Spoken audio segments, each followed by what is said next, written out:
ರಾಜ್ಯ ಸರ್ಕಾರ ಮಹಿಳೆಯರಿಗೆ ನೀಡಿದ ಗ್ಯಾರಂಟಿಗಳ ಅನುಕೂಲ ಕುರಿತು ಇಂದು ಶಿವಮೊಗ್ಗದಲ್ಲಿ ಕಾಂಗ್ರೆಸ್ ಸರ್ಕಾರದ ಸಾಧನೆಯ ಅಂಕಿಅಂಶಗಳನ್ನು ಸಾರ್ವಜನಿಕರಿಗೆ ಪ್ರದರ್ಶಿಸಲಾಯಿತು.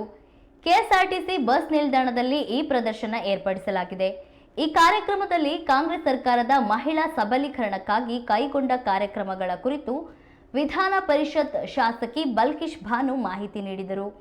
ಈ ಕುರಿತು ಮಾತನಾಡಿದ ಅವರು, ವಿರೋಧ ಪಕ್ಷದ ಆರೋಪದ ನಡುವೆ ಸಾರಿಗೆ ಇಲಾಖೆ ಲಾಭ ಗಳಿಸಿದೆ.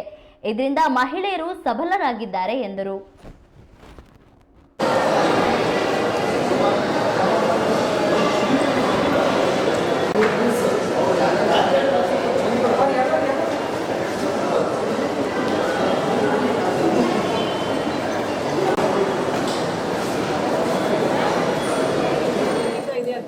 ಆದರೆ ಇವತ್ತು ಹೆಚ್ಚು ಪ್ರಮಾಣದಲ್ಲಿ ಒಂದು ನಷ್ಟ ಅಂತ ಏನು ಹೇಳ್ತಾ ಇದ್ರು ಅದನ್ನ ಲಾಭ ಗಳಿಸಿರ್ತಕ್ಕಂಥ ಯೋಜನೆ ಅಂದರೆ ಒಂದು ಸಾರಿಗೆ ಇಲಾಖೆಯಿಂದ ಕೂಡ ಆಗಿರ್ತಕ್ಕಂಥದ್ದು.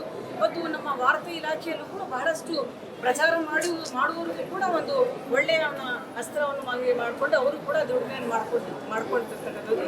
ಹೆಣ್ಮಕ್ಳ ಶಿಕ್ಷಣ ಕೂಡ ಹೆಣ್ಣು ಮಕ್ಕಳಿಗೆ 100ಕ್ಕೆ 100 ದಾಖಲಾತಿಯನ್ನು ಈ ಶಿಕ್ಷಣ ಮಟ್ಟವನ್ನು ಏರಿಸಿಕೊಳ್ತಿರ್ತಕ್ಕಂಥದ್ದು.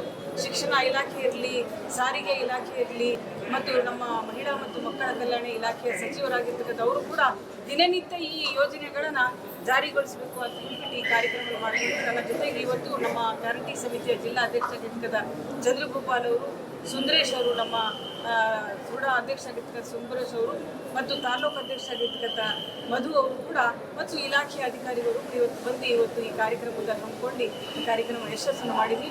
ಜನರು ಇನ್ನೂ ಹೆಚ್ಚೆಚ್ಚು ಇದರಿಂದ ಭಾಳ ಲಾಭವನ್ನು ಪಡ್ಕೋಬಹುದು. ವಿಶೇಷವಾಗಿ